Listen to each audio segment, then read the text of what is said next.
there was a horrible storm that came in. They called for help, and the Coast Guard said for some reason that they were not going to respond. We're supposed to only respond 9 miles offshore. That's state waters, so I was way outside. But I was like, if we don't go, they're probably going to die. All I could think of is like, look, we just need to make it, just need to find them before the sun goes all the way down. You're listening to 56, a Pinellas County Sheriff's Office podcast. I'm Ricky Butler. Once again with Laura Sullivan and Ashley Cooley, we are excited to bring you another episode. And I think we should say a big thank you to all of our listeners, as we always do, because that's the most important thing, because people continue to listen to us for each episode. And I think the feedback we're getting is increasing as well. So, yes. It is. So I'm going to say it. Do you know where they're sending that feedback? Yeah, where are they sending that, Laura? They're sending it to lets56@pcssonet.com. That's LETS56@pcssonet.com.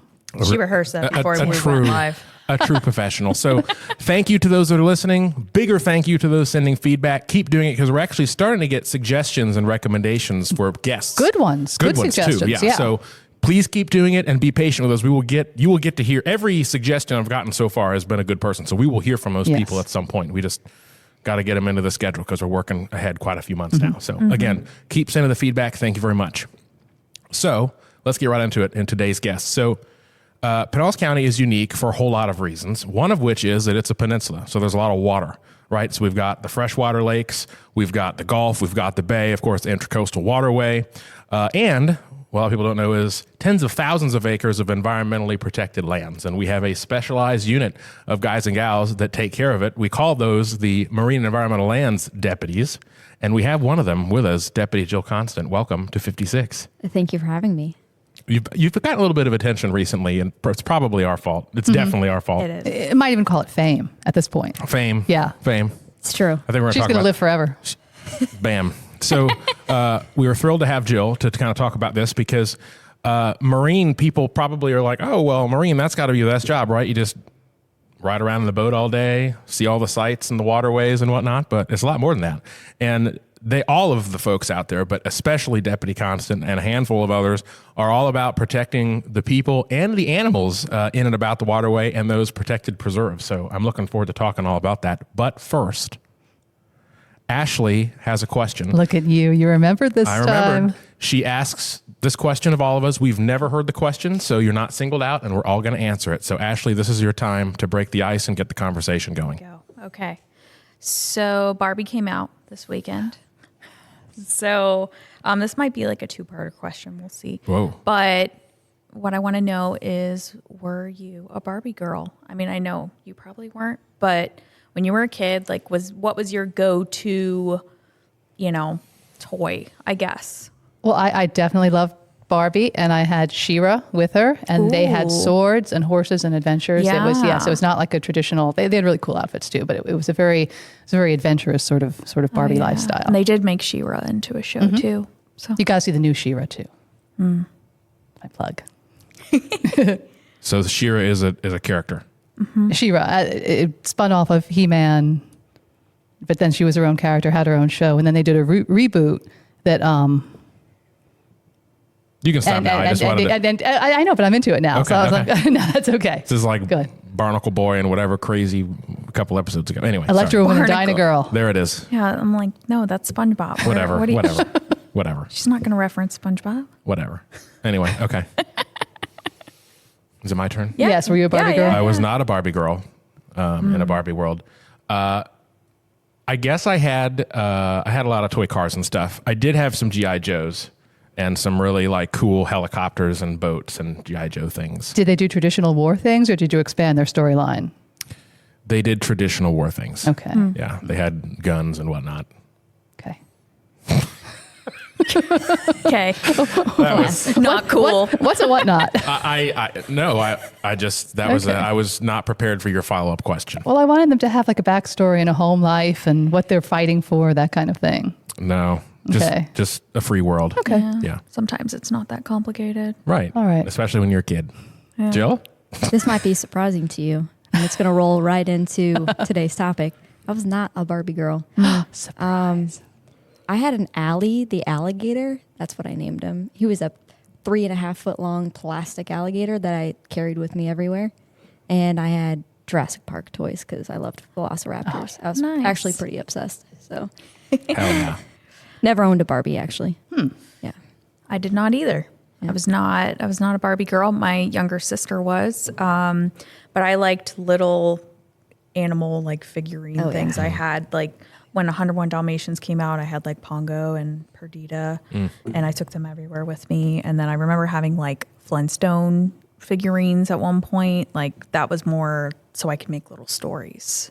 So those were, in depth and intricate. When she said Jurassic Park, that made me think of it. I did have some toys from The Lost World. I had the little RV thing that goes off the cliff. Oh yeah. I had that. That was cool. Yeah. I'm thinking, I haven't thought about what I played with when I was a kid for a while. Yeah. And then there was always fire and stuff like that. Oh, of Lighters, course. starting fluid Lots of and- fire. Yeah. Yeah. Yeah, definitely. Good stuff. Yeah. That wasn't nearly as scary as some of the others I've been. No. Has anyone seen the movie yet? No. No. I will not be attending. I will not be either. I don't see myself seeing it. I'm good. Saw Oppenheimer. Okay. That was good. I'm good. Yeah. I haven't Has seen some, that yet has either. some historical context. Well, thank you for asking that great question. So now we're gonna get into it with Deputy Jill Constant. Now, I guess we need to go all the way back to the beginning here.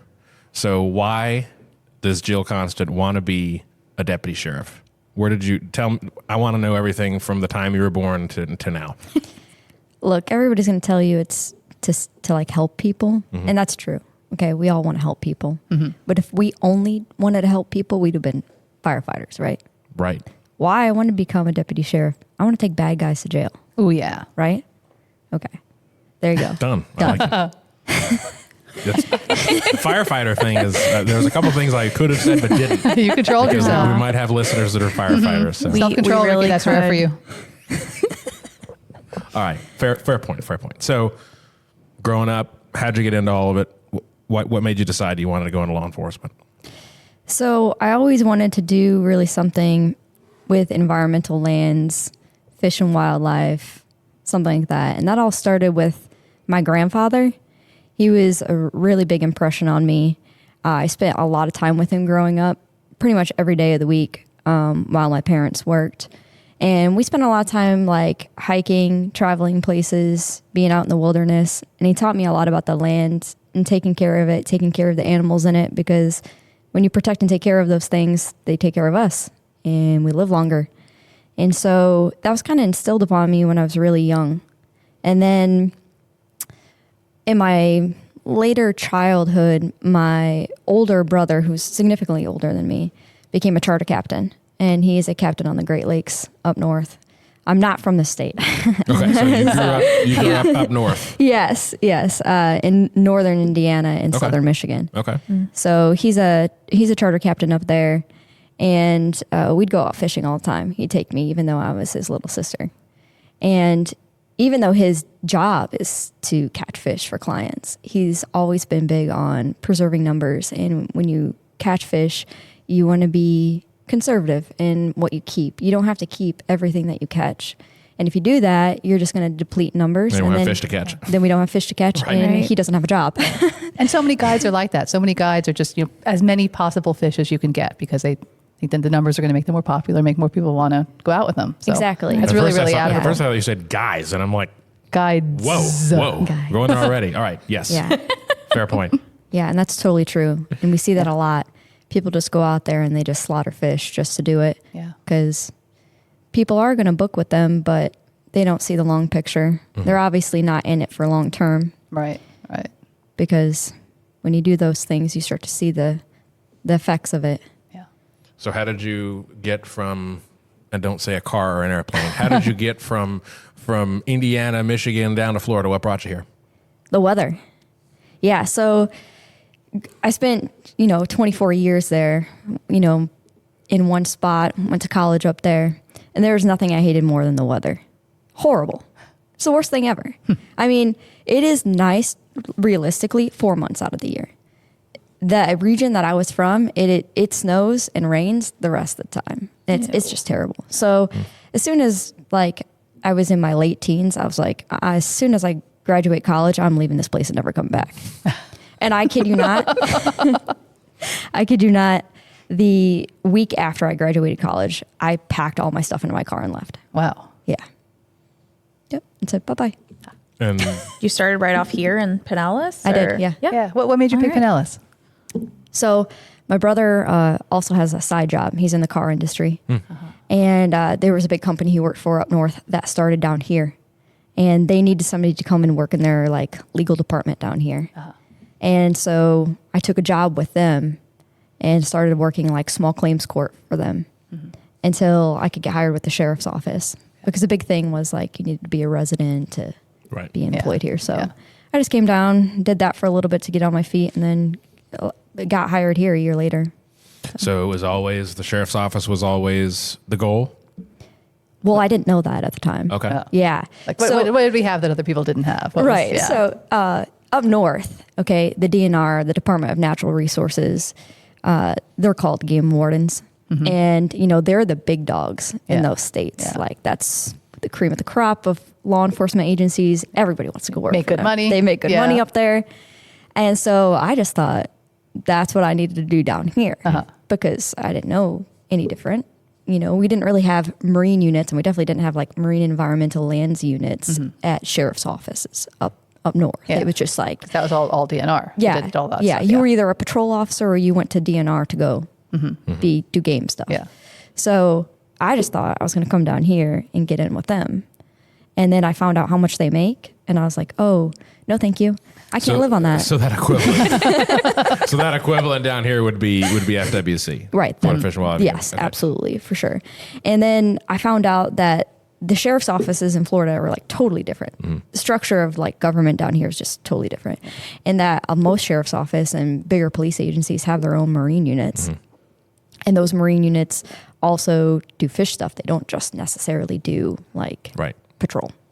And people don't realize that too. I Yeah. mean, we're talking about it because we did put out some of the results of some of the fishing enforcement stuff that y'all were doing, and people don't realize it. But yeah, I mean, and it goes back to, we've mentioned it before, but sheriff's offices are different state to state.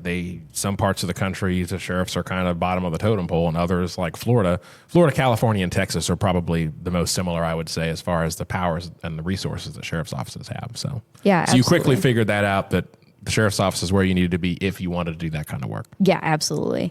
And as soon as I figured that out, which didn't take long, right? I was like, that's where I'm going, and nobody's stopping me.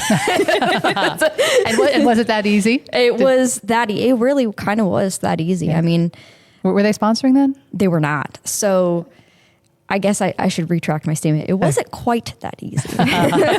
And you didn't go straight into patrol either. No, right? no. So when I got hired with the agency, they were not sponsoring academies. You had to like put yourself through the academy and then get hired and so on and so forth. So when I applied here, I actually took a civilian spot first with the alternative sentencing unit. One of those lame civilians. Just the worst. It was a tough job. It really was. Like, it taught you a lot of people skills and how to communicate with bet. people Yeah. and dealing with people from all sorts of different classes and backgrounds and stuff like that, and dealing with violent offenders a lot. So it got me comfortable with that. So I was in ASU for a year, and then all of a sudden we started sponsoring people. And I was like, there's my window of opportunity. And I went for it. And Did you get in the first class? No. Well, Let me tell you about this. okay. This is after she told us how easy it was. All right. Yeah. This body can do a lot, but it ain't meant for running. Totally sympathize. I consider myself pretty physically fit. Okay. I can't run. I can swim. I cannot run. Okay. So Like at all. I mean, I can, but it's not pretty. Okay. All right. So I'm trying to might have to have you get up for a second. No. yeah. Is this while you're on the boat actually, so that there's no foot pursuits? Yeah. No chance of a pursuit at all? Yeah, pretty Okay. much. I mean, the less chances I have to have to get off the boat and run after somebody, the better Like off we just are. not run fast, or you don't know how to coordinate your limbs, or Like, do you use your arms too on the ground Yeah, is and it like just hop? Or what? It just doesn't look good. Okay. And also, my little legs just don't want to. Okay. They're just not built for that. Okay. They're just kind of Okay. like. It's not looking good though. Okay. So So pre-hire, they have a physical test. They do. That involves So- running. Yeah, when you're sponsored, they want to make sure that you're going to pass the entire PT test, because as soon as you go to the academy, day one, you get washed out if you. You'll get washed out if you don't pass it all. Just for our listeners, when we're talking about sponsorship, we're talking about you'll actually be hired by the Pinellas County Sheriff's Office. We'll pay for you to go to the academy, and more importantly, pay you at the academy while you're there. A good salary that's almost as much as deputy. The starting deputy salary. Once you graduate, you go right to the starting deputy salary. So anyway, please continue. Yeah. So the very first sponsored class, I did not pass the running portion. Flying colors on all the other portions, running not so much. So they said, work on running. We'll have another sponsored class in a month. And they did, and I passed it that time. And the Rocky theme just starts playing for the next few months. Yeah. Just running up steps. Yeah. And let me tell you, in the academy, it wasn't any better. I mean, we did a lot of running, especially my class, because there were some mischievous individuals. So we got PT'd a lot. My running really did not get good until the end of the academy, and all of a sudden I unlocked something. And then after that, you never ran again? Oh, yeah. I got out, and I was like, never doing that again. Jokes on them. But, you have to run every year for your annual, Yeah. And I pass it. No problems. Okay. Let's clarify that. I just hate my life when I do it. Right. And I think people watching are like, ooh, I can see why she chose to go last. I have a new career goal now at the sheriff's office, which is to see Deputy Constant run. Yes. When do you do? What's it? Let's check her hire date. I think it's my next one is December 1st if you want to come out to the tracks. Oh, yeah. Absolutely. We'll be there. We'll be there. We'll be there. We'll do a special segment for the podcast. This vision of just flailing arms and limbs I see it now. Phoebe on Friends, remember that scene where she's running like a child because it's more fun. The arms are tucked. It's just the legs are, I don't know what's going on. They feel like sacks of concrete, to be honest. I don't know. Not grace. It probably doesn't look very graceful. Okay. Yeah. All right. Well, that's what we're hoping for when we come out to see it. Yeah. We're going to get our hopes up. Yeah. It sounds like real material. All right. So, yeah. You will have a million. The legendary Jill Constant run. Here it is, ladies and gentlemen. Do it. All right. So you make it. You start in patrol, as all do. How'd that go? Great. I loved patrol. Yeah. Some people just absolutely hate it. And I didn't leave patrol because I didn't hate it. I loved patrol. Catching bad guys, oh, that's great. I'll chase some bad guys too. Like I said, it's just not going to be pretty, but I'm going to chase them and I'm going to catch them. But yeah, I loved it. I loved working investigations, and I really put my heart and soul into it. But I knew where I wanted to end up. And so the second that I could, and that there was a spot open in Marine, I applied for Marine. And you got that right away? No. Easy. No. There's going to be a theme here. Okay. Second time's the charm. Well, hold on. Did anything fun happen in patrol for the time you're in there? Any good stories before we move on from patrol? Yeah. What area did you mostly work? Okay. So I was like a float car for 2.5 seconds. That's how fast. And then I had a really great sergeant that I came into contact with, Sergeant Horton. And he was like, you have a great personality. I like working with you. There's going to be a City of Seminole car spot opening. Would you like to take it? And I took it in a heartbeat. Because if you can get locked down somewhere, great. Yeah. Especially get a sergeant who's going to teach you and make you a good deputy or a great deputy. That's the goal, right? And I felt like he could do that. So I went to City of Seminole, and I was a car for them. And had so much fun in Squad 3. We had the best squad at the time. All the deputies in it, we all meshed. And that's so important. It really is important, because when you can all mesh, you can work so much more efficiently, and you trust each other, and it feels good. Feels like home. Fun, right? Yeah. And, it's like us in PR. Yeah. And in Squad 3, I don't think people give it enough credit. It's freaking busy. It can be real busy. And I didn't have to be locked down in the City of Seminole. I was able to go to other people's calls and stuff like that. And I wasn't out very long, and there was a stabbing. I mean, I'd probably been on the road for I don't know, by myself 4 weeks or something that. And there's a stabbing. And what happened with that one? Yeah, that was exciting. So I'm the second to arrive on scene, a little bit still learning my way around. And, I get there and the deputy who's already on scene has somebody proned out on the ground at gunpoint. And he's just pointing and yelling in a general direction. And I look, and there's a person sitting in a car with the door open, and he's got a knife in his gut. The victim. The victim, quote unquote. Mm-hmm. And I'm like, oh boy. And as I'm like running up to the car, he pulls the knife out. Oh. Naturally. I mean, what else would you do with a knife? And then there's stuff coming out. And not blood. It's like. What kind of stuff? Like fat. Like a long thing of fat. And I said, we're just going to put that away. And I don't. What do you mean? Did you push it back in? What do you mean? So I was like, that doesn't look so good. And there was like a rag. It's totally hygienic rag. Very hygienic rag. Like sitting in the floorboard. I grabbed something. It was a rag of some sort right there. And I just grabbed it and I just put it against his stomach. Oh. It wasn't the dirtiest rag, to be honest. Okay. And in hindsight, should I have ran back to my car and got of course. Yeah. In hindsight. Better than a Civil War battlefield. But I just didn't want him to die. It was my focus. Solid. I mean, yeah. Okay. And I thought, okay. And he was kind of acting like he was going to die. So I was like, you just hang on there, buddy. Right.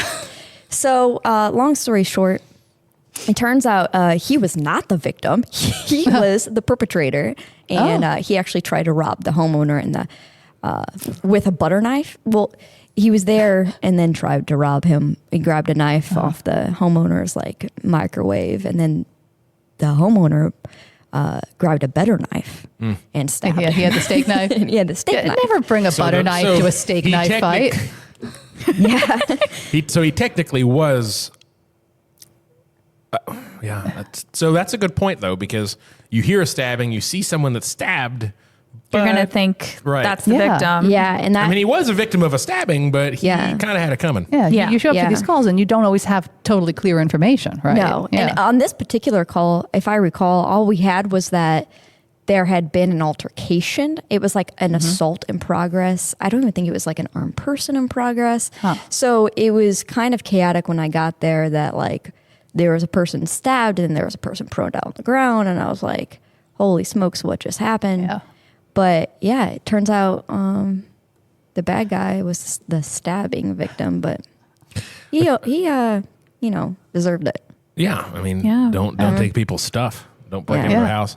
But that is take a good butter knife. That is, I mean, with all the technology we have and all the information we have at our disposal, it is a good point and a point of discussion that, especially in the heat of the moment, law enforcement doesn't always have all the information. And that is never going to change because it's always going to be despite. I mean, now, you figure whoever had called 911, so they're dispatching there. And these days we have deputies in the car. They've got live 911 where they're hearing the calls come in real time. But that's a relatively recent thing. That is, but you still only know whatever the person is telling you. And that could be a person that is directly involved or a bystander, and you just don't know. Or the bad guy changing the story. Yeah, it could be someone just making it up to paint whatever picture they want. I'm still visualizing you telling a guy to put his innards back, though. I know. I was like, what is he...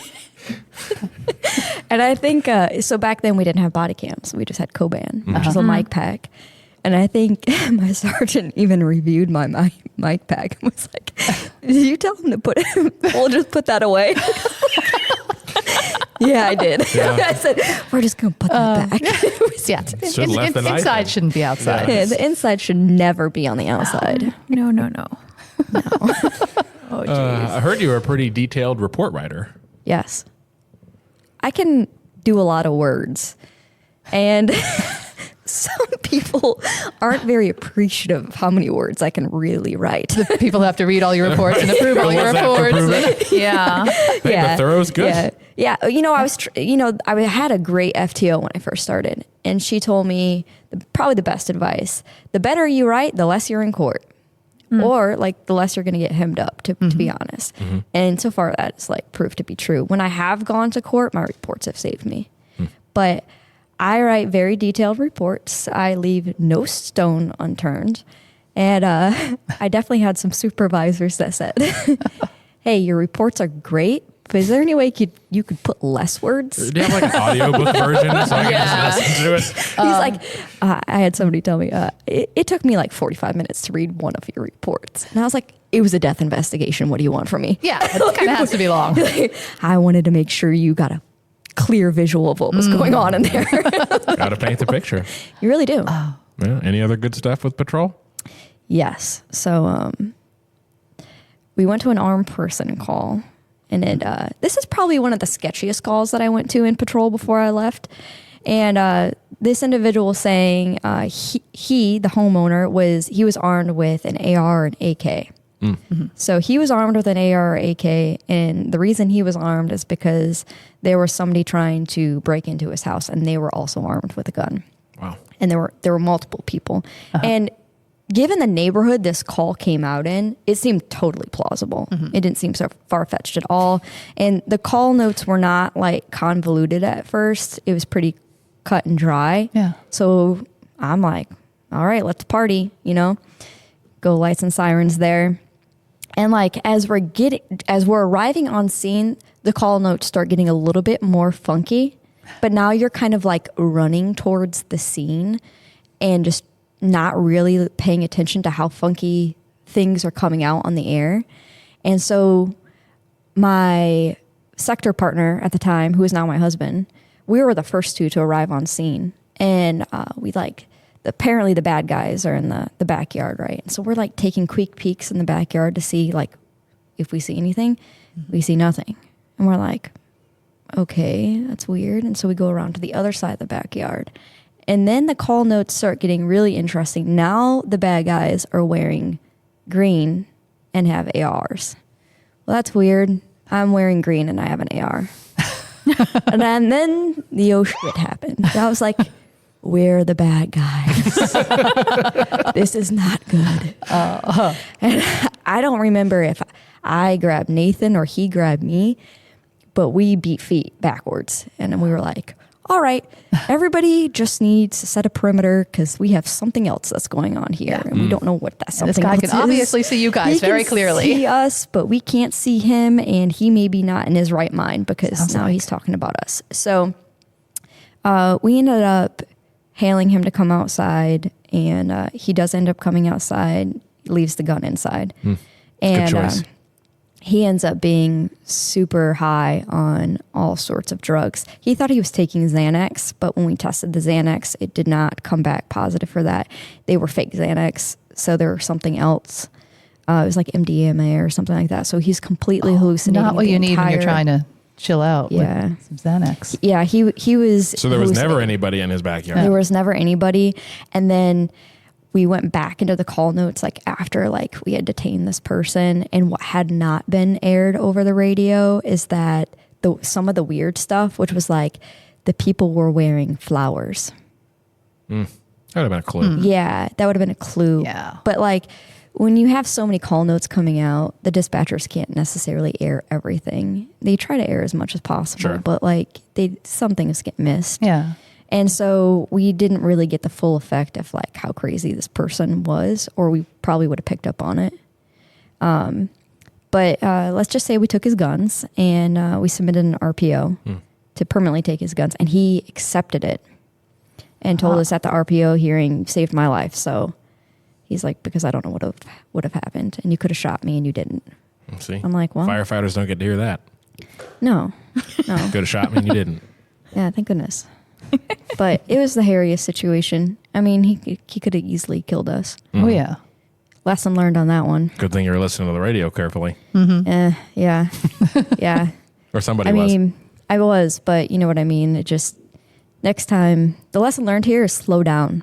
What's the rush? Yeah. You know, I think the rush for us was like, we thought for sure this person was about to be a home invasion, and we were just trying to prevent that. That's how it sounded when the call came out. It did. Yeah. Yeah.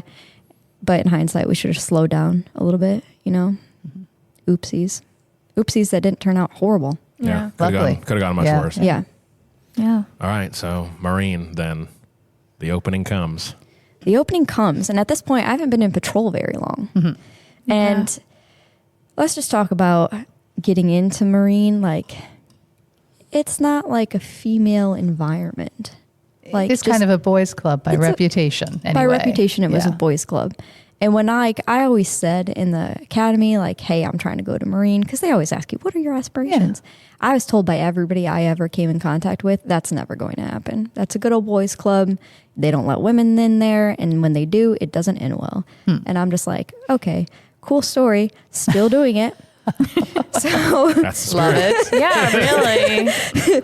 So the opening comes and I apply. And I did really great on the tryout, but they picked another coworker of mine first. And then the second opening came and they called me right away for the second opening. But during my interview, you know, they ask you like, why do you want to come here? And then you have the opportunity to like give some closing statements. And I just flat out said to them, hey, you might not give this position to me now, but I promise you, I'm never going to stop interviewing. I'm going to keep coming back and you're going to be forced to take me at some point. And like everybody in the room started genuinely laughing. They're like, okay. And I'm like, no, I'm serious. yeah. This will be Love a problem. I love it. So they took you just to keep you from interviewing 20 Yeah, times. probably. They're like, okay, this girl's crazy. She might have a shot. Let's go. That's great. But hey, you know what you want. Yeah. Yeah. Yeah, and I made sure that was clear. Yeah. And we have had a handful of women in Marine, I think, before you were a couple, right? One. Yeah, I was like, is it just one. Rita? Just Rita Bishop. Yeah. Oh, I thought. And now there's Dinah. Oh, now. Okay. Yeah. Yeah. I thought, okay, that was like the same time. When did you come in when Dinah came in? She came in after me, like a year and a half after me. Yeah. I got it. I pay attention. It's You're all right. close. You tried. Yeah. I tried. So in a way, I hesitate to ask this question because, you know, when we had Major Arnold on here, we didn't say, so Major, what is it like to be a male major? we don't do that. But Right. I do feel compelled to ask, what is it like being a female in law enforcement, female in Marine? Are there any special challenges, anything that makes your job easier being a woman? And then, you know, would you recommend this job for women? Yeah. So I would have recommended it for a woman. We can do anything that a man can do. We just may have to modify Except how Ron. we do it. Oh, wait, no, that's just you. Oh, no, that's just yeah. You just might have to modify how you do things, you know, especially like in Marine, because like we do a lot of heavy lifting and stuff. And I come up with all sorts of crafty ways to get heavy objects out of the water. But, you know, being a woman in a male dominated field, you have to not take things so personally, to be honest, and be able to hold your own and be confident in what you know and really know it. And then people can't walk on you. Yeah. So in Marine, I've had the only challenges are, where do you go to the bathroom, right? So That I wanted to ask about because that's a big concern whenever you're on the water. Yes. Right. Not as easy for you as perhaps for a man. Right. So you have to find out where the nearest bathroom is, like where the nearest marina is, and it's not like the end of life. But I think I just stay perpetually dehydrated. Yeah. You know? Yeah. I don't have to use the bathroom if I don't drink water. Hey, there you go. Right? It's my road trip plan. Yeah. So when I get in the morning, I use the bathroom before I go on the boat, and then I just very slowly consume water all day long. And I mean very. Meanwhile, my male coworkers are like, love this gallon jug of water. It's great. I feel great. My skin's great. And I'm like, And you're trying to keep the water intake exactly equal to the sweat outgoing. To, Right. So there's no surplus that's going to have to come out. Just perpetually dehydrated. And it's funny, when I first started, I had like a male FTO I had Mike, of course, but for a day or two, another male deputy subbed in for him, and we're out on the boat, and we're like out in the middle of the Gulf, and I just point a general direction. I said, will you take me to the bathroom? And he looks at me and he goes, and he's like whispering. He's like, I don't think I can do that. And I'm like, what are you talking about? Please take me to the bathroom. And I point again. And he's like, Jill, I don't think I can do that. I think I'd get in trouble. And I'm like, what are you talking about? He's like, you're trying to like hang off the back of the boat? And I'm like, no. I'm pointing to the Anclote River boat ramp over there. He's like, oh, yeah, I'll take you. I'm like, so I'm trying to get, so you had an image in your head that I was just going to like, what, pull down my pants and hang over the side of the boat? Like, that wouldn't work. He's like, well, that's what I was thinking too. But then I was thinking, oh my God, there's going to be an AI investigation. Well, no, that's not what I had in mind. So, and then we like get back to the marina, and he tells Sarge this, and he's like laughing so hard, he's crying. He was like, I think that would be pretty messy, Jay, don't you? He's like, well, that's what I was concerned with. Like, okay. So, I really think that the women in Marine need an agency-issued Shiwi. If I can get one of those, please, to the powers that be are listening. Ask Nicole and see if they make those in dark green. Promo I don't know. It's a camping mine promo is item. the mandatory pink, you know. Yeah. Because, I mean, truthfully, when you're on these like call-outs, when you are trying to recover somebody and you're out there for 19 hours straight or what have you, you can't just like leave and go to the bathroom. So if I could get a Shiwi, that'd be great. Thank you, sir. I'm betting they can arrange that. That'd be great. I just want to write that memo. There's nothing else. That's it. That's just okay. All right. So talk a little bit about what the tryout is like for Marine. What do you have to be able to do to get into Marine? Not running, I'm guessing. Oh, thank God they didn't have to witness that. Yeah, I definitely wouldn't have gotten it. If you would have run at them while saying I'm never going to stop trying, they probably would have taken you the first time. Like whatever that looks like. I'm just going to keep this image in my head of whatever that looks like. Yeah, so you have to tread water for 5 minutes. I'm out. And then immediately after treading water, then you have to swim. And I don't know, was it 300 meters or something maybe? Okay. Is this open water now or is this in the pool? This is in a pool? No. No? Mine This was is just out in... Mine was in the ICW, the intercoastal. Okay, yeah. Okay. So the Salt Rock Grill is next door to us. So we have to swim down there and then swim back. Okay. And they're like, it's not a race. Okay. But it is. Because I might not be able to run, but I can swim. And this is with gear on. Yeah. No. Okay. No. Just bathing suit. Just bathing suit, yeah. Got it. I outswam everybody. I passed all 10 people that I applied with. Bye-bye. And then you have to climb up on a boat unassisted, like no ladder or anything. You have to pull yourself up onto the boat. No problems with that either. So that, and then you have to drive a boat as part of your evaluation. So you just... So people who come into Marine have to already know how to drive a boat? Yeah, I was like, I thought you don't have to. Look, you don't have to be like a master operator. Just don't wreck the boat. Oh, okay. Yeah. Okay. So you're expected to safely back up the boat, drive it up the intercoastal, observe all signage along the way, dock the boat, then drive the boat back and dock it again. Dang. Twice. 2 dockings. Or which Docking boat is are you fun. using? Because we've got all kinds of boats. Yeah. So we switch it up every time. So it's historically been Marine 1, which is 25-foot center console, which is our contender. So, and it's twin engines. So Which makes things more complicated. Sometimes. No. Well, if you don't know what you're doing, yes. Right. Yeah. But now there's nothing better than twin engines or triple engines. The more engines you have, the better it is. Like just the maneuvering a vessel becomes so much easier because you just have more horsepower and you can do all sorts of fancy things with it. So that's what you have to do. You have to pass all those things. Okay. And like I said, like they're not looking for perfection. They just don't wreck the boat. Right. And also they want to know, can you, like, you have somebody on the boat with you and they'll kind of walk you, like if you don't know how to dock a boat, they'll kind of verbally walk you through what you should do. And they're trying to see if you can pay attention and follow instructions because the entire FTO process is going to be literally that. Yeah. Right. Because this is not training. This is just the tryout. You still have all the formalized of all this stuff, right? Yes. So that's the tryout. And you obviously did well. I did. Yeah. So you had driven a boat before or like, I mean, I know your brother, but. Yeah, but I had never driven the boats that we like the boats that we have. I had either like driven his Ranger, which is a bass boat, or I'd like driven his huge fishing cabin boat in a straight line.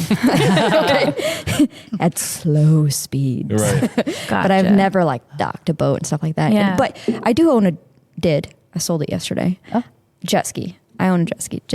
So I had like boating knowledge and I knew how to do certain things, but I wasn't great. Yeah. So what's the process then? With obviously there's FTO, just like when you hit the road for the first time. What is that like? Yeah, so FTO is a little bit different than on the road because like on the road you have phases and you got to pass each phase. And marina is a little bit more relaxed. You kind of learn at your own pace. You're expected to kind of be squared away by the end. Like if you're not squared away by the end of month 3, there's a problem. Like there's kind of that unwritten rule there. You know, Month 3, you should be learning. You should have pretty much learned what making you need progress. To learn. Right. Yeah. Right. Yeah. So with me specifically, there was a little bit of a rush. We were short staffed at the time. We didn't have all the people that we have now. And I was hired at the very beginning of January. And the whole thing was like, by March 1st, she needs to be on her own and ready to go for spring break. So they put me with the hardest FTO possible. I think that was who was that? It was Mike Ficacelli. And he was great. Okay. Hi, Mike. He was tough. You know, he's like, But that can be good. it is. Yeah, tough is good. Tough is the best. Yeah. You should be tough because you don't want to make mistakes. Mistakes out there or anywhere can cost you your life. So he just had an expectation that like, you need to listen to everything I tell you to do and you're going to do it exactly the way I tell you to do it. And if you don't, I'm going to make you feel like crap. And that was very true to his word. very effective. So I was kind of like thrown to the wolves a little bit and it worked out great. We got along fine. And I turned out to not be a good boat operator. In my opinion, I think I'm pretty great operator. So, yeah. So just a little bit for context before we get too far into marine here. So talk to us a little bit about just like the general structure of marine and environmental lands and how it works. So, things like, are you on a boat by yourself? Or are there, are you out with a partner? How do the shifts kind of work? Tell us a little bit about that first. Okay. So we are a full-time marine unit. There's, 12 of us. I'm just throwing out a number here. Sounds good. Sounds No, about right. I think that's correct. Okay, so there's like 10 in marine, and then there's 2 designated for environmental lands. And so they're in our preserves and stuff like that. The 10 of us that are in marine, we work from 9 a.m. to 11 p.m., and that's 2 separate shifts. So there's like a daytime shift, and then there's the evening shift. And the daytime is from 9 a.m. to 7 p.m. and then the evening shift is from 1 p.m. to 11 p.m. So there's a little bit of overlap. A little bit of overlap. Everybody on day shift works alone on a boat. So one person on a boat. And then the people on night shift, there's 2 people assigned to a boat. And that's for safety reasons. Obviously, lower visibility, you need more hands on deck. So you're pretty much always by yourself. Are you day shift? I am now, yeah. Yeah. Yeah. Again, like back to how people think marine is. I mean, it is very dangerous. Yeah. I mean, at any given time. So let me back up a little bit again. At any given time, how is the structure as far as units? Like how many are on the water and so forth? You're making me give up the secret squirrel. That's all right. There's all of us. No, I'm kidding. Realistically, there's 3 people on. So 3 vessels. 3 vessels on. Yeah. So imagine 3 deputies for all of Pinellas County, on the water. Yeah. And when things go bad, they go real bad, and you're not going to be there in 4 minutes. Yeah. It takes time. Yeah, especially leaving out of the intercoastal. Yeah, you've got to go a long way around everywhere. Oh, yeah. Yes. Yeah. Yeah. It's something you have to be cognizant of when you're out there. Like, where is your backup? Realistically, your backup is 30 minutes away from you, and that's them driving as fast as they possibly can to get to you. So you better really be able to handle yourself. Like, keep the situation under control or have not the integrity, but like the peace of mind to know that when you can't win this battle with somebody, maybe you need to retreat. Maybe that's the only safe option is swallowing your pride and retreating until backup can get to you. Right. And you got to know the difference and when it's appropriate for each moment. So, yeah, that's something that's talked about, for Citizens Academy when we're talking about use of force things and deputies responding to things. Like, if you show up with a warrant for somebody and there's one deputy and 5 or 6 people that are saying, yeah, he's not coming with you tonight, or she, you don't have to get them right then. You can come back. So same concept. Know where they are, know where they live. And so I'm wondering if that, I'm over the place because it's fascinating. That has to impact the way that you consider use of force on the water. Oh, water? Right? Oh, yeah. I mean, think about a taser in the water. Well, that seems to be like a no-no. Yeah. Those are things you have to consider. Right. And you going in the water. I mean, that's like automatically a deadly force situation if somebody gets you in the water, right? Yeah. I mean, you can drown in like 6 inches of water. Yeah. Let alone like, literally. I mean, if your head is face down, if you're unconscious face down in the water, you're drowning. Yeah. Oh, yeah. I could do that probably. In a bathtub. Yeah, you were like, I'm not Especially too. you, Rick. Well, especially me. Yeah. So as soon if you're fighting with somebody and all of a sudden you end up in the water, you're at deadly force because there is a very likely probability you're going to drown. Yeah. And you've got to take that in consideration. So let me tell you, verbal judo, that is your biggest friend out there, knowing how to talk to people. I mean, if somebody has bad intent for you, they do. That's what it is. Right? And you better be ready for whatever's coming. But yeah. And one thing that's amazing to think of is that almost everybody is armed on the water. Oh, yeah. Right? Yeah, because as long as you're fishing, you can open you carry. can open carry. People have guns. Yeah. Everybody has a knife, at least one knife. Oh, yeah. Everybody has a gun or a knife. Yeah. Yeah. Scary. So how frequent are those instances? It's probably not a frequency thing, but I mean, most of the stuff, obviously, you're out to deal with it, and then we'll talk about it, but vessel stops, and of course, a lot of environmental enforcement type things. But how often do things get rowdy out there with like those sorts of situations? domestic Yeah. I mean, beyond a bunch of people that have had too much to drink and probably not picked the right captain. But beyond that, I mean, how frequent is that? I mean... How many have you experienced it? Others? I mean, what? Yeah, so I've gone to lots of domestics on the water and stuff like that. I've never had a use of force in the 3 years I've been in Marine. So, I mean... It's good. Yeah. Verbal judo. Yeah. Verbal judo, Yeah. And I mean, so I've never had anybody fight me when I've gotten there. People have gotten mouthy with me or kind of resisted a little bit, but nothing crazy.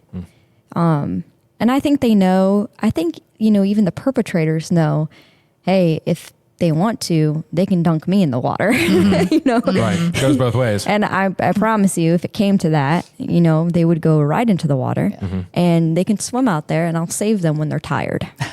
I won't let them drown, but they're going to get tired first if they want to play that game. So thankfully it's never had to come to that. That's good. But yeah, you'd be surprised like how many domestics happen out there on these sailboats and cabin boats that are like anchored permanently. So we get called to those quite frequently, or there'll be like little wars between the sailboats. They'll start like stealing each other's crap, cutting each other's anchors lines and stuff, stealing each other's boats altogether. And it's just like, it's like babysitting children sometimes. Yeah. I With mean, knives and guns. Yeah. with knives and guns and Yeah. What would be like the most common call you guys respond to out there? Is there one that kind of stands out as being the most common, or really it's probably going to be like domestics. really? Yeah. Yep. Across the board, generally in Marine? Oh, no. I mean, Yeah. water rescues are like our most common. Okay. call. Okay. Oh, Okay. yeah. Talk about the liveaboard sailboats. That's a different story. Yeah. Well, Yeah, I yeah. meant just like in Marine overall. Oh, So- no. In Marine overall, it's definitely going to be water rescues or derelict vessels. And that was Okay. a big thing. Oh, yeah. Really the last year kind of been working on, because when you drive over, Tom Stewart or some of the different bridges, you may see boats sitting over there and different municipalities, and depending on what water they're sitting in, it depends on if you can leave the boat there, how long, and it's all different. And it's been quite a mess, but been pretty proactive with it. I think you guys have made a big dent in it out there, getting it cleaned up. Yeah, we've definitely gotten it locked down compared to what it was. They're still turning up, they just all of a sudden appear overnight sometimes. And then when I was just out with you guys a few weeks back, there was a boat that was a hurricane boat from down south that showed up all of a sudden. I think that somebody had purchased or whatever, and it just popped up there. Yeah, So and you he's guys- gone again. Oh, so you guys spend a lot of time just kind of going around and meeting who's who? Because another time, I think when we were in the midst of starting to do the enforcement, I just thought it was so funny how you all knew all the people on all the boats, like first name basis, and they were all like cartoon characters. Yeah, oh, midget. that's just Crazy Joe, and you go over there and knock on the boat, and this crazy guy comes out of the boat, and I'm like, wow. It's There still he is. it's still like that. Yeah, no, I think it's great. That's just part of it. It's just another dynamic out there. So, Yeah. so you guys, what's? Go ahead, Laura. Sorry, I wanted to talk about water rescues. Why do they go out in those conditions? I can't. Because then you have to go out in those conditions. I know. I can't wrap my head around it myself. It's crazy. What are some of the worst conditions you've been out in? I would say the worst. I've been out in 8-foot seas. Yeah. I've been out in some That was for a rescue? for a rescue. Yeah, What for was sure. that one about? So this 19-foot center console with a single engine decided to go like 40 miles offshore fishing, right? Apparently he didn't look at the marine weather forecast because there was a horrible storm that came in, and he got in to about 15 miles offshore when he started like taking on water, and both of them were, it was so rough and they were so seasick that they were basically incapacitated. Wow. And they could no longer drive their boat because their boat, when they would try to drive it, would like sink. So they called for help, and the Coast Guard said for some reason that they were not going to respond. Too rough for the Coast Guard. I guess so. Yeah. You don't have to say that. We'll say that. Yeah, we'll say it. Okay. So I don't know why they weren't available to respond, Okay. but they said they weren't responding. And my thought was, well, that is absolutely not our jurisdiction. 15 miles, we're supposed to only respond 9 miles offshore. That's state waters. So Yeah. I was way outside. But I was like, if we don't go, they're probably going to die. And then we heard the FD, they're going to go. And I'm like, oh, we're definitely not just letting FD go. Let me tell you this. And- we and are going. Now it's a race. Yeah. It is a race. And they don't have a huge boat, right? They No, don't have. so I don't know what like they the were safe thinking boats like either, you. because they had like some like 25 foot maybe little cabin type boat, and they were going to go out in these seas. And I'm like, I just don't think they're going to make it. FD is going to end up. What I was really thinking in my mind is we're going to end up saving FD and these other people, to be honest. So we go, and What boat do you take? we took Like the safe boat? yes, we took the safe boat. Yeah. Which We is a boat brand, by the way. It's a boat brand. Oh, is it? It is. I'm just thinking that one with the enclosed. Yes. Yeah. And Yeah. we were in the enclosed boat. I was trying to remember if we were in the bigger one, but no, Yeah. we were in the enclosed one, which is great. Like, it'll keep you dry, but much rougher ride because it is shorter in length. But that was what we were in. And so we get out there, and I had like an oh shit moment because I was like, this is bad. 8-foot seas, you said. Yeah, it was bad. Are you on your own? No, I was with Brandon. So Okay. I was on the evening shift at this time. Okay. So the sun was going down when the call came out. And all I could think of is And it like, takes you a while to get out there. oh my, obviously. and, Yeah. and seas like that, it's going to take a long time. And all I could think of is like, okay, let's just not sink this boat. Right. So, And those boats are supposed to be unsinkable. Right. But we don't say So that. is the 'cause, like, Titanic. the Titanic, I mean- Well, Bad juju. but I mean, these Yeah. things can roll like 360 degrees in the water Yeah. and keep floating. But you don't yeah. want to be rolling 360 degrees. Right. It's not that No, I don't want to do it. Yeah, not You at all. gotta do it. You'll rather be Not in at that all. boat. Yeah. But my those biggest you're, thing you're was like, strapped in, have shock absorbers in the seats and things. And yeah, you can bounce they around have and- shock spring seats, so it's great. Kind of. It doesn't quite save the vertebrae in the back, but maybe a little bit. That's why you got so many of them. A couple. Just like fuse fingers. them, yeah. Yeah. So all I could think of is like, look, we just need to make it. Just need to find them before the sun goes all the way down, because when the seas are 8 feet, your bow is going straight up and it's coming straight down, and you can't see what's on the other side of that wave. Yeah. And even though we have a radar on our boat, and just to clarify, radar on a boat is not weather radar. Okay, it's radar that's picking up structure in front of you, and it's meant for like low visibility. Well, the radar was confused, and the charts were confused, because what the radar is doing is when the boat goes straight up, It's going it's facing backwards now. right. Yeah. Oh. So it's just like the radar on the screen is just spinning in circles. Oh. So you don't know what direction you're going, you don't know anything really. You're just going by sight. So I was like, we just got to make it out there and find them and get them on the boat. And then I can figure out my way back. Like, I don't care about that. And we'll slow down. And when they dispatch you these calls, they don't always have good coordinates. In fact, they don't have coordinates. So in like this instance, the person did not have a VHF radio. So he did not know his coordinates at all. Okay. He was calling from a cell phone. So we had like rough coordinates from the cell phone. But those coordinates we get on cell phones, they do not translate over to marine technology. You have to use a coordinates converter and get the coordinates and put them into your So you're GPS. doing math while I'm you're doing driving math the while I'm safe driving. boat fast through 8-foot seas. Yes. Yes. And the goal is always to try to figure out the coordinate situation before you get out into the 8-foot seas. Right. Because once you're out there, it is not And fun. you would have never, if the whole boat went down, you'd have never known. Yeah. Right. Yeah. So you do math and you put those in, and then it's never like perfect, the coordinate translator, but it's close.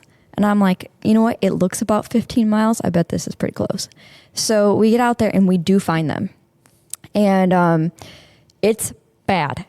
And I was really questioning, how are we going to get these people on the boat without crushing them? Yeah. And crushing the boat. I don't even remember how we did it, but they got onto FD's boat because the biggest thing is we thought they needed medical attention. And in hindsight, they did. They had to get like IV and stuff. But so they get them off the boat.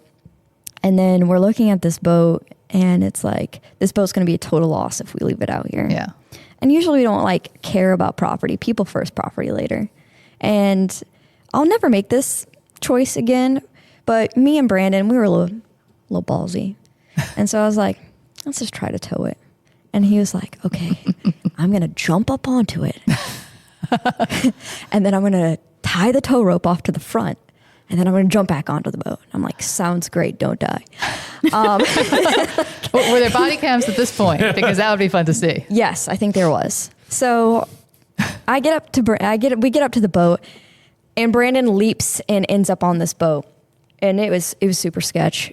I thought I'm not going to lie. I honestly thought at one point that he was going to die. I will never make this decision again, but it all worked out. He gets the boat tied off, and then we get him back onto our boat, and he was like, dude, I'm never doing that again. I was like, yeah, let's not do that again. So now, was it like still actively raining and stuff? Oh yeah, Okay, it's terrible out. And now we are just like moments from not having sunlight. And he's like, all right, so we're going to have to go slow. I said, oh no, honey, we're not going slow. We are going to do the fastest long line tow you've ever seen in the history of America. I'm probably going to set a world record here in a second. And I think I did like 38 miles an hour while towing this boat behind me. And leave it out there or try. So yeah, why not? And to clarify, like before we did something like reckless like this, because you could lose the vessel in the process of this. We asked permission from the other from the owner to do this, and because he knew that if we didn't attempt, he was going to lose it anyway. Right. So I am just hauling ass with this thing behind me. And every few minutes I'd ask Brandon, how's it doing back there? He's like, looking good. Like, perfect. So we made it all the way back to the boat ramp. And once the owner was cleared from FD, he came and met us at the boat ramp, and he, thanked us, and he was so grateful. And he's like, do either of you want to buy a boat? He said he was done with boating after that. Yeah, he said that was the scariest moment of his life. He thought for sure he was going to die. And honestly, he probably would have. They did not have PFDs. So they had a throwable.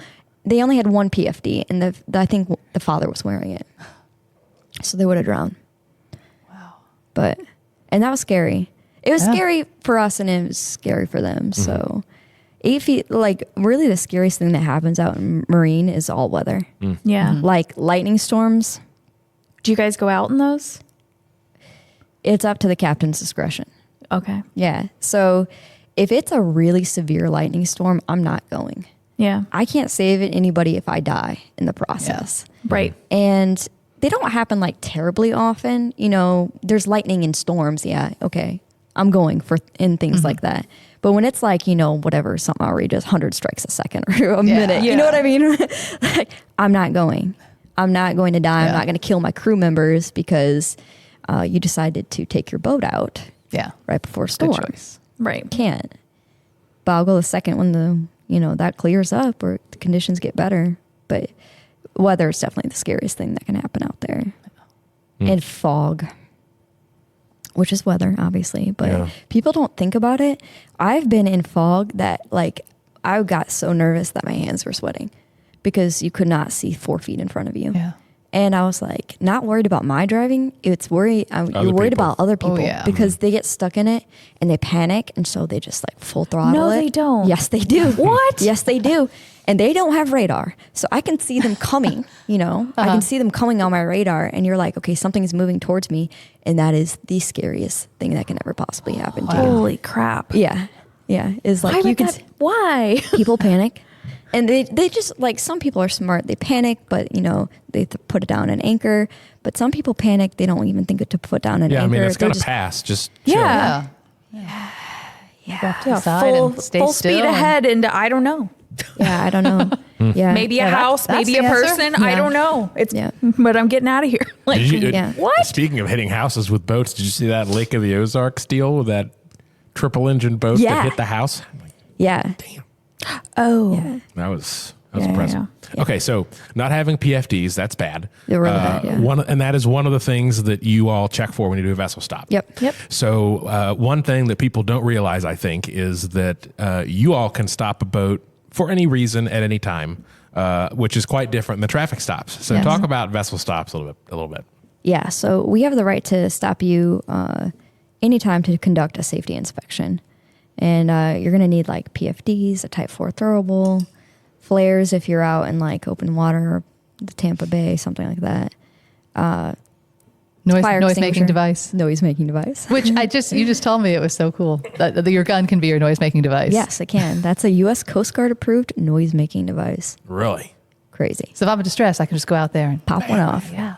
Wild. To get your attention. Yeah. Can't do that on land. Nope. No. Well, I mean, can. Things are going to happen. Yeah. Yeah, I just think it's funny because vessel stops are the most, to me, because I've been out with a Marine more than a few times. They're the most awkward thing ever, right? Because so awkward. Because it's it depends on who you're stopping, right? Mm-hmm. Some people, it's this guy's a moron because he was doing something egregious, know. But then these other times, these people are just having a great time. And then Captain Buzz Killington comes rolling up. We just sit there and stare at you. Everybody's, while we basically potentially ruin your day if you don't have what you're supposed to have. You need to have. But you have to have what you need to have. Case in point, guys stuck out at sea. Yeah. So it's interesting because then you try to tie off to them to be right next to them. You got other boats flying by you. You're bouncing around. It's just different. Yeah.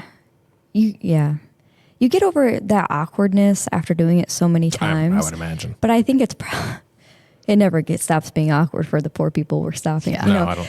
And then we can also stop people to do a fishing inspection whenever we want. If we have any evidence that suggests that they have been engaging in a regulated sport, such as fishing, we have the right to stop them and inspect everything.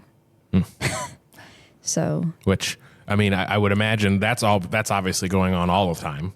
Obviously, there's some boating days that are not as busy as others, but you can always jump back on the fishing enforcement stuff. And let's talk about all that and the environmental stuff in just a second. Yes. But the other thing that's just a Jump into the pit for that. You know that. I know you're ready, Laura. I do have a couple more questions about the law enforcement side too. But because it's just interesting stuff. One thing that people don't realize, and actually when we were out last time, we were dealing with the swim buoys. Yes. And people don't really, you go throughout different beaches along the Gulf Coast. The Gulf side, you see the buoys out there where people are in the water, or then sometimes there's no buoys at all, and they all vary by municipality wherever you're at. Which is, it's just like the alcohol thing is a pain on land, but in the water you have these swim buoys, and some of the swim buoys, which I learned all this. I mean, I knew what a swim buoy was, but I didn't realize the different rules for boats. Some it's no boats at all. Some it's the boats can come to the shore to pick people up and go straight back, but that's it. And the others are no boats at all. Some they're crazy out there. And that's a big thing though, because then you see there's people out there bobbing around in the water, and then there's a boat passing them, and then some don't care. So it's just like this is a designated area. So that's fascinating too, because we caught a couple people out there that were doing things they weren't supposed to be doing. But it's just another thing you have to look out for, and people need to be aware of. And obviously, it's about education. But I think that one guy we stopped, there was like 30 feet from the buoy, just sitting there. He's like, "Oh, can I not be here?" It's like, and that buoy said vessel exclusion zone, right. So it's just like, okay, you're getting a ticket. Here you go. Yeah. And it was, he's just like fishing. He's fishing, so he has hooks in the water, bait in the water, and there's a swimmer right next to the boat. Power poles were down too, I think, on the boat, or that might have been the other one. But no, that was the other one. Oh, that was but they were Yeah. How do you take someone 10, 15 on a boat? How do you arrest somebody? Oh, yeah. When they're on one boat, you're on the other boat. There's all this dangerous water between you. Yeah. They might be fighting. How do you arrest somebody? Yeah. So it depends on the situation, right? So if this is a situation where like you're tied up to them and then you find out you have a violation, like a warrant or something like, so it could be probably controlled. Most of these people out here are yes people. They're going to cooperate. And there's procedures for if they're not going to cooperate. But like, let's just give a yes person, for instance. You immediately call for your backup because it's going to take them a hot minute to get you to you.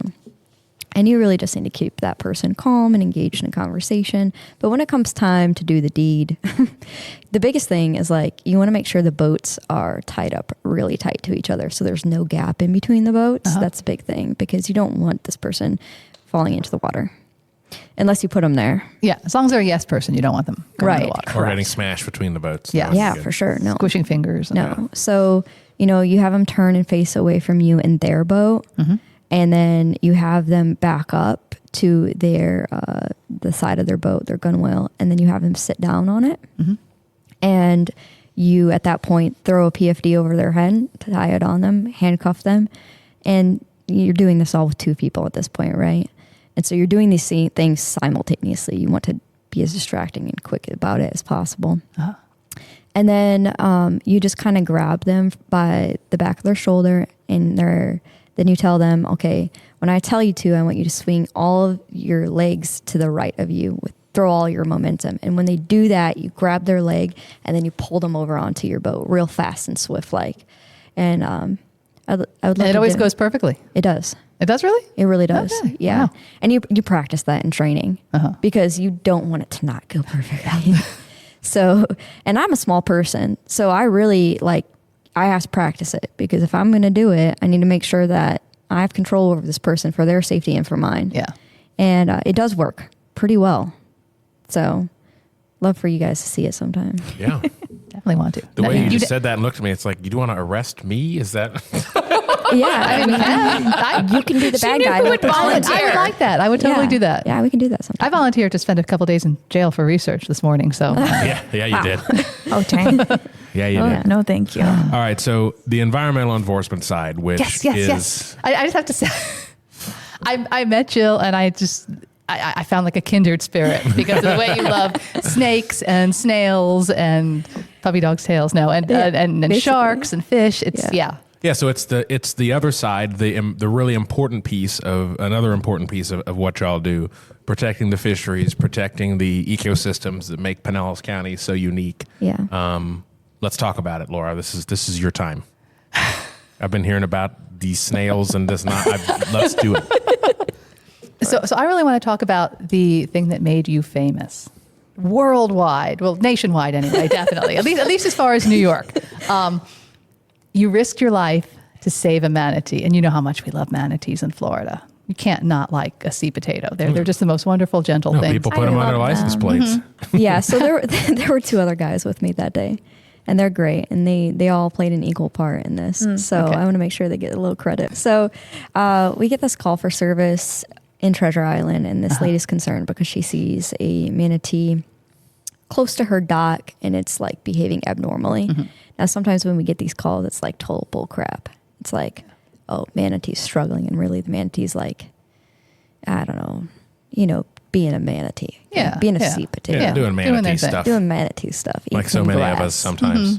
Yeah. Oh, I could manatee the heck out of a day, So I should clarify that it's like not super often that you actually get one that it's injured or it's sick. Yeah. So I love a manatee, right? So I'm like, let's go. call about a manatee. And so all three of us get on one boat, which is abnormal, but we all get on one boat. Because you were all at the station, at the marina. Yeah, and we had multiple boats down, but I was just thinking to myself, you know what, if this is something, I can't do it alone. Yeah. Yeah. Right. So we all had the mindset to go together. And we get out there and we're looking, and sure enough, we find this thing.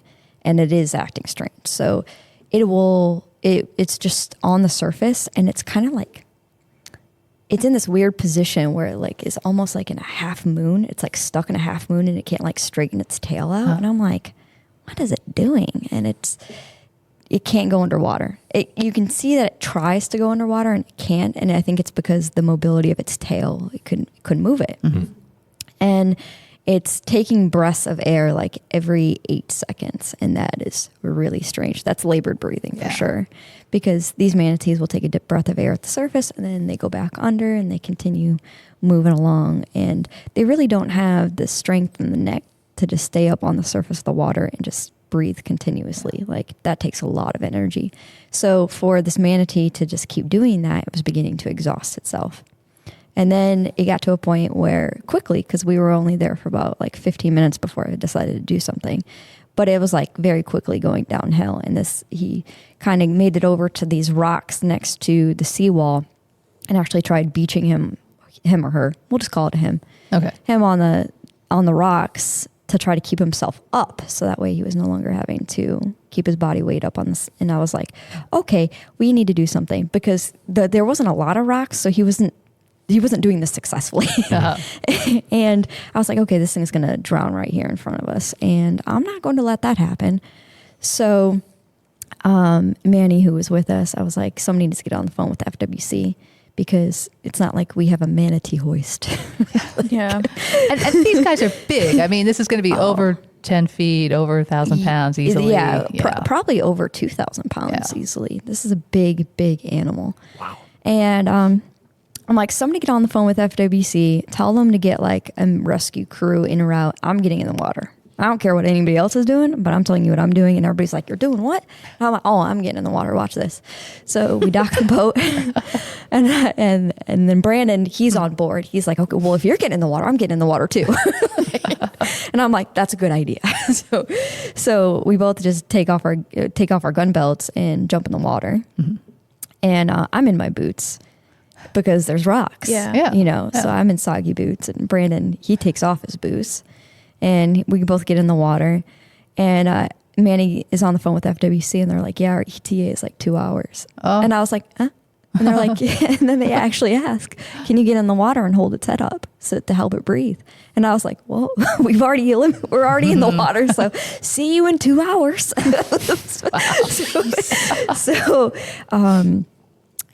We did put a rope on this manatee, and there's some people that don't like that.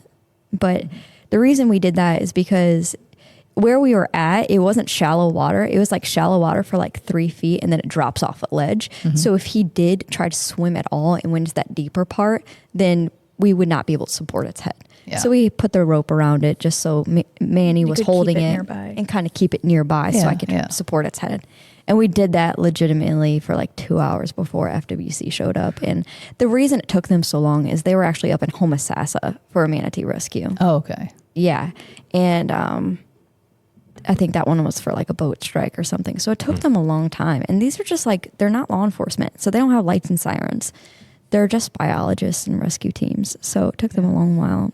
And then, after 2 hours of holding it, it's regained some strength. So at first it was like super cooperative, and you can just kind of tell when animals know that you're trying to help them, and they are cooperative for the most part. And you could tell was the situation. But towards the end, the same manatee had regained some of its strength. And it was like, I'm tired of being held now. Thank you. And it was game on. Oh. There was flailing, and there was me almost drowning. You could have been pinned right under it. Yeah, well, I was next to the dock. And so... Or crushed between. Yeah, and when it was flailing, it was pushing me underneath the dock. And I was like, I'm going to drown. And then Brandon actually said, Jill, if you don't move, you're going to end up getting killed. And I was like, you're right. So I like shuffled out of the way. But We passed the manatee off to FWC, and we quickly got out of there because we were like, all right, we tamed the beast. Have fun. So do they have a hoist to get it out of the water Yeah, then? they do. Yeah, they have a whole specialized boat. Just for that. Yeah, Okay. it's neat. And they have specialized nets and all of that stuff. So I had to bring the boat down, drop it in the water, and then... Yeah. So it's a long process. And where they take it? I don't know. Manatee Yeah, Hospital. Manatee Hospital. There's several actually across the state. There's like SeaWorld, there's Clearwater Marine Aquarium, but there's others too. So, yeah. Took it somewhere. Good stuff. Nice. Laura, keep going. This is all you. And it was sick. It was what we think Oh, it was yeah. sick from was red tide paralysis, Oh, which is yeah. a temporary thing as long as you can get them into clean water and they can start, breathing and living in clean water and not be affected by the red tide. Yeah. So People cause a lot of problems for marine life. I know shark fishing is another issue. hot topic. Yeah. Yeah, it is for this community right now. Yeah. Because a yeah. lot of shark species are critically endangered, and a lot of them are protected. You're not allowed to catch them at all, like tiger sharks. Yeah, So what kind of sharks are people out there catching that they're not supposed to right now? tiger sharks. Okay. Hammerheads, like great hammerheads. Those are really the two like common ones in this area that we have kind of had a problem with people trying to land intentionally to take pictures of and stuff like that. And that's it.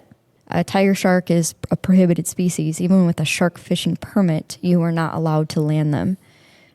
And people target them specifically and do it intentionally, and they end up dying. Yeah. There's one tragic one recently, right? Yeah. A pregnant female. Yeah, in Indian Yeah. Shores, their person intentionally landed a tiger shark, and I think took some pictures with it and then took off because a crowd started to gather. And the crowd, I think, tried.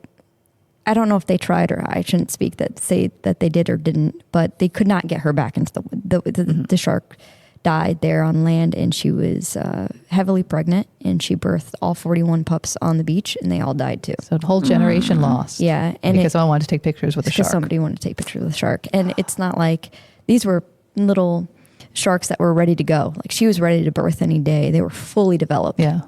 So, and they died because somebody was greedy. So it was very sad. It's just tragic. So Yeah. when that happens, because you see videos and stuff of that popping up where sharks have beached themselves or find their way somehow onto the shore. Yeah. Should people actively try to get them back on the water as soon as possible? I would say, yeah. Yeah. I can't tell people to do something dangerous. But you would. I would. Yeah. I would do anything. What does to that do look it. like? Like how? Like I saw that. What can I do? Grab them by the mouth. I know not that, but I'm like, is it Possibly I the would think opposite of that. You Drag grab them the with the tail. tail and then Yeah, run like hell once they're deep enough. I mean, yeah. Yeah, I mean, I'm not that professional shark wrangler. Yeah. I don't know the right answer for this. But I would say the safest course of action would be everybody getting near the tail, well away from the head, and just dragging it backwards as fast as possible into the water and Let getting it them go. out of the way, Because they got to move forward to breathe, right? Yeah, they have to move water through the gills. Yeah. So what else? Environment. I know you got whelking is a thing. Yes. Oh, yes. Let's get to it. Operation Let's get Snail to the Trail. snail trail.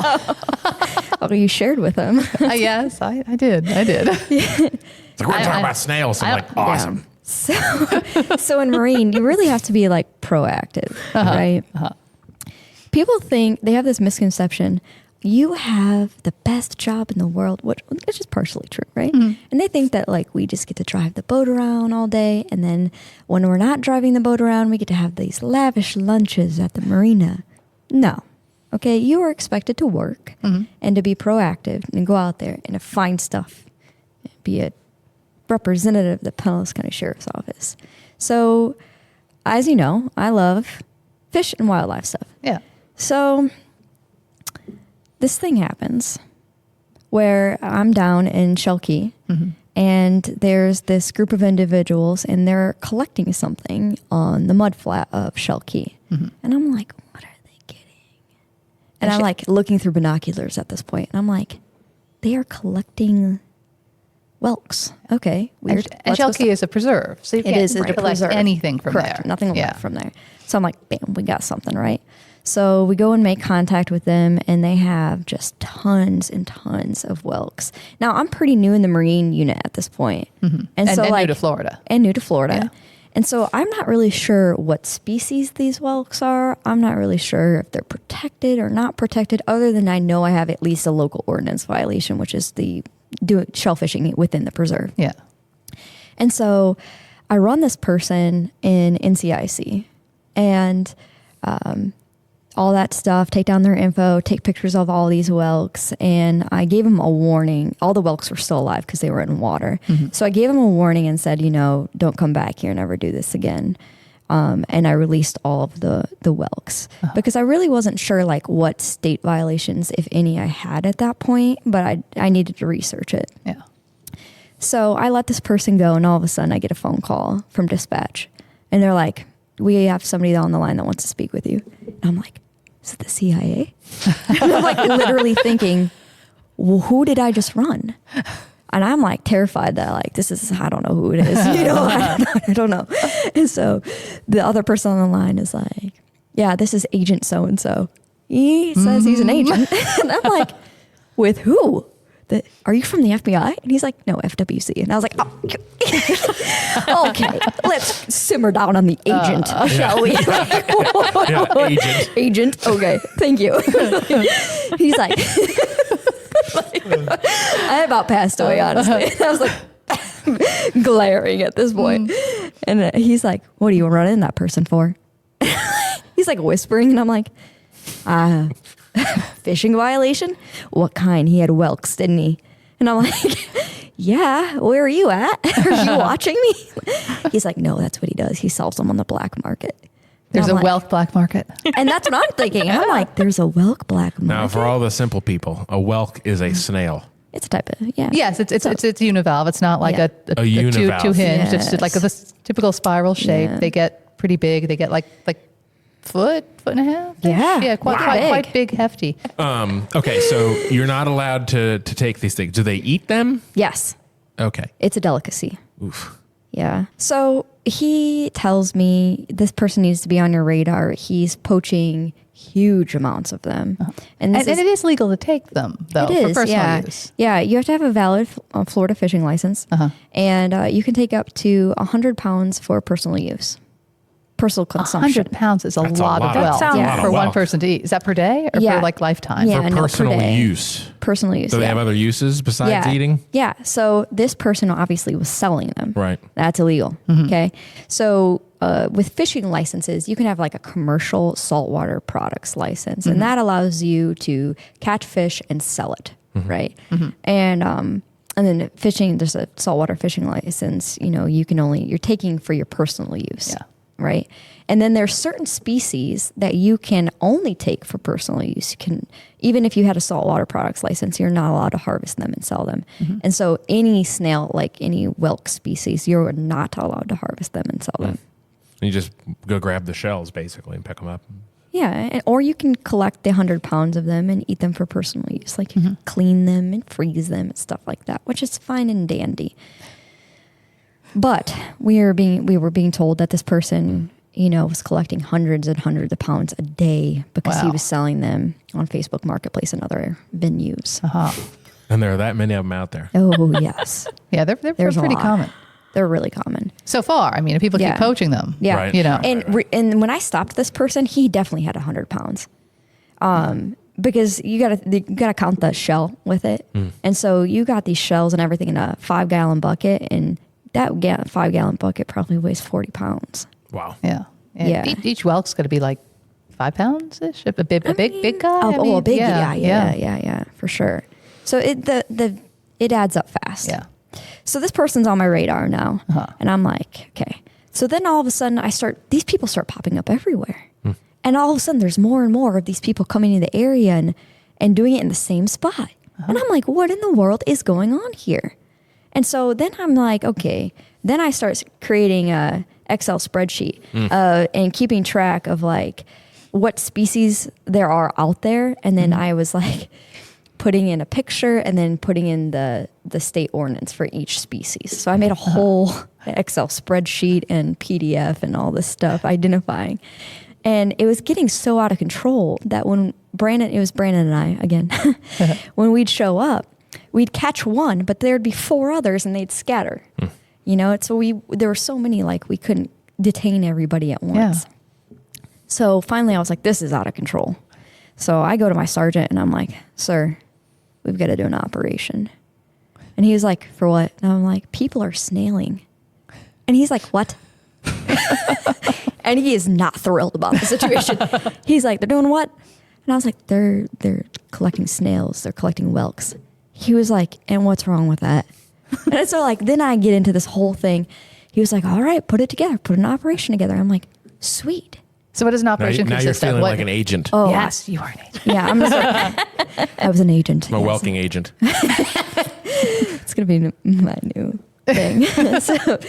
So an operation, you have to come up with an ops plan and you have to submit that to your chain of command. And, you know, you got to... And you have to come up with a cool name. Oh, yeah. And then you have to come up with a name. And so the first thing you deal with is, what are we going to call it? And I'm like, Operation Snail Trail.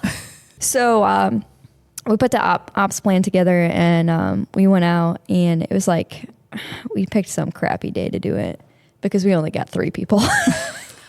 But it still counts as an operation. It did. We got 3 different groups of people doing it. So we got 3 different like arrest stats. So, but now people know don't snail.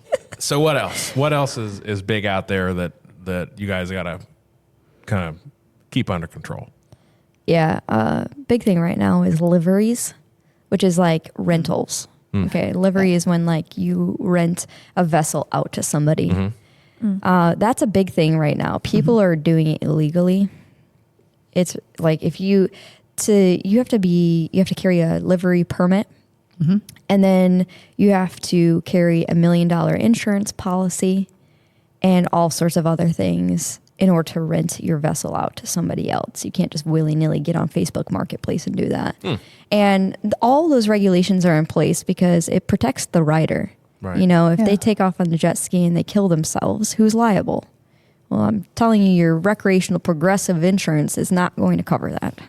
So people oftentimes, jet skis especially, are the culprits of this.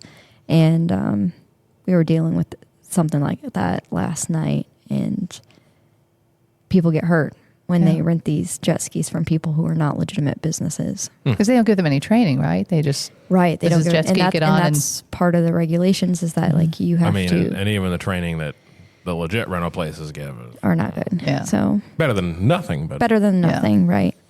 So that's a big thing that we're dealing with right now. Do they rent them in bad conditions too? Like, are they cognizant of that, or they just send them out so they can send them out get the money? To get the money. Wow. Yeah. And they're charging like $500. Oh. For like a half a day.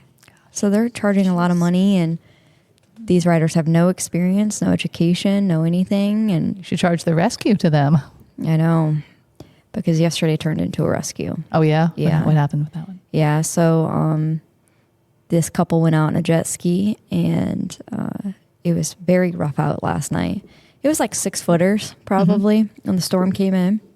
And for whatever reason, they were possessed to go out to the Gulf with little to no experience. And they flipped the jet ski and they went into the water, and the jet skis quickly got separated from them. And they were really far out. Well, not, I should say really far, but they weren't near shore. Yeah. There was no swimming. They couldn't just wade to shore. There was no swimming in. No. And we got out there and we plucked them out of the water, and they didn't really have any training or knowledge. And the female on board was pregnant. Oh, boy. And she had to be transported to the hospital. And then it turns out, you ask them, is the jet ski yours? No. Or where'd you get it from? My uncle. What's your uncle's name? Then they give you a name that's not their uncle. And then you can't find the owner of the jet ski. And then it turns out after all of it, it's because they rented it off of Facebook Marketplace. Oh.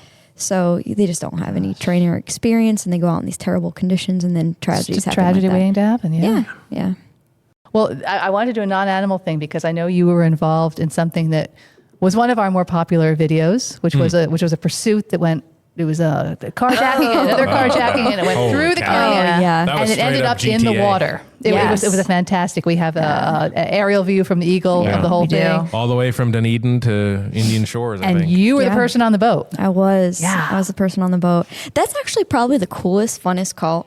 I bet. Funnest. Don't think that's a word. Funnest, most fun. It is now. It is now. Okay. Yeah. It works. Yeah, that is like still one of our most watched videos on Yeah, YouTube. so Yeah. let's just Preface. for context for everybody. So that one it started up in Dunedin, I think at the Dunedin Cove Motel, I believe so. which is not known for its accommodations. No. And he just fled, and it was just one of those things where we don't have those very often, but this was an individual that had really no regard for anybody else, and despite how many deputies we have on the road, we were having a hard time kind of figuring out where he's going, because they usually don't, call ahead and let us know. So we were kind of all over the county, and it went down the beach and carjacked, crashes. It was a grade It's A insane. crap show.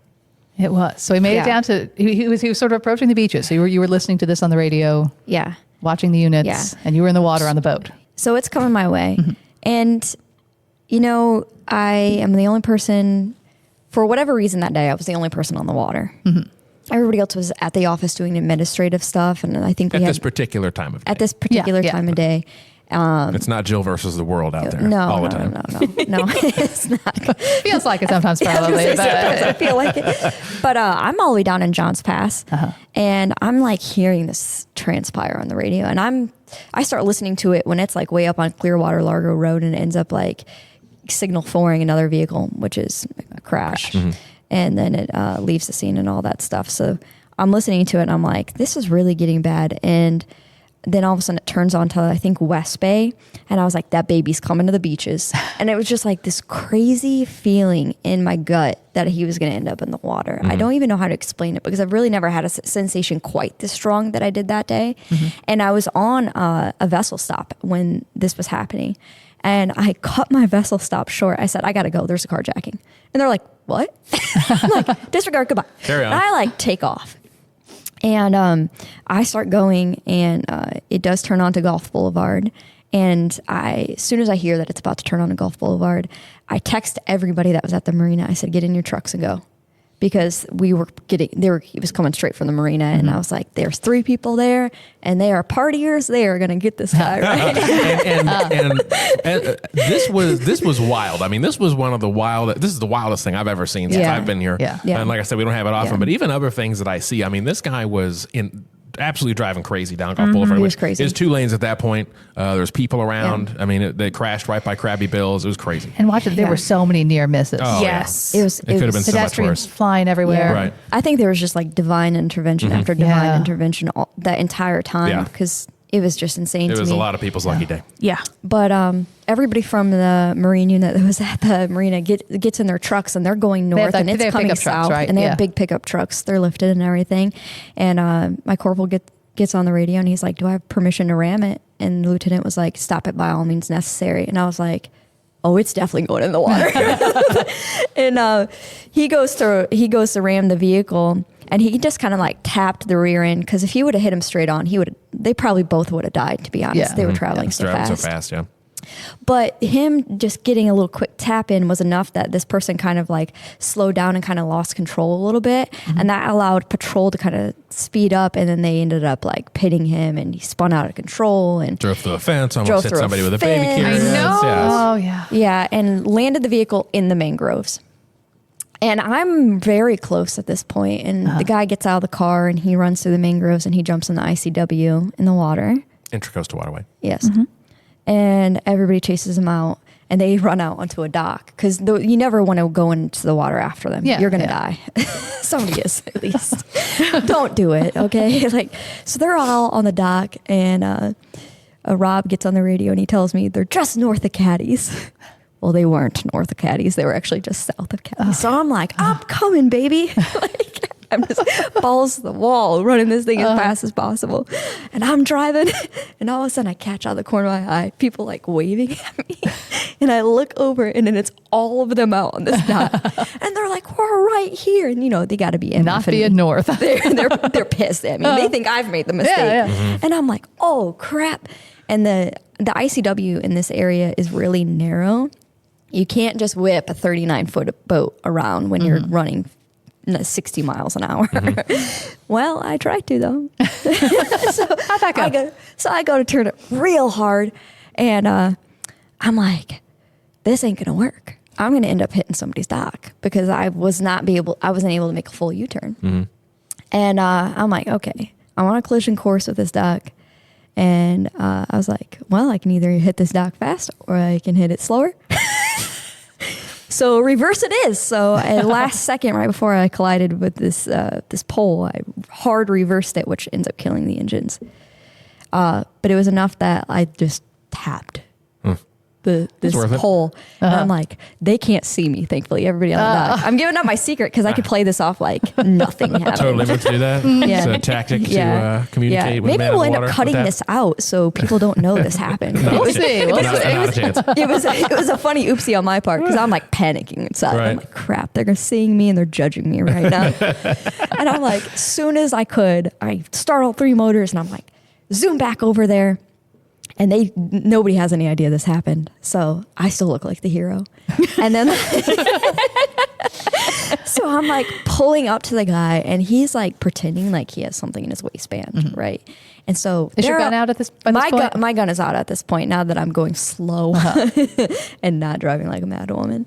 My gun is out at this point because I don't know what he has in his hand and I have to drive past him to pick up anybody that's on the dock. Right. So I'm not trying to get shot in my back. Okay. So I'm like going up to him nose up because I'm like, if he starts shooting at me, he's going to end up shooting the underside of the boat, which is it's aluminum. So, or it's metal or some sort. And I'm like, so he's not going to kill me that way. And they're all screaming at me at the dock. What are you going to do? Pick him up out of the water yourself? And I'm like, that is not what I'm doing. I'm just trying to see if he really has a gun. Well, I can tell the water's so clear, it's crystal clear. I can tell he doesn't. So I'm like, okay, you're not going to shoot me. Gotcha. So, so then I scoot past him and I go up to the dock and all of a sudden I make contact with the dock and all of a sudden everybody starts running on the boat. And I'm like, whoa, how many people are we taking? And at first I think there's 4 that runs onto the boat. And so they run into the boat and then I back up and they go to take him out of the water. They get him handcuffed so we get back to the marina. Then he starts overdosing. Oh, gosh. Yeah. When he jumped in the water, he had ate a whole handful of something. And he starts overdosing at the marina. And so now we're like, oh, God, this is bad.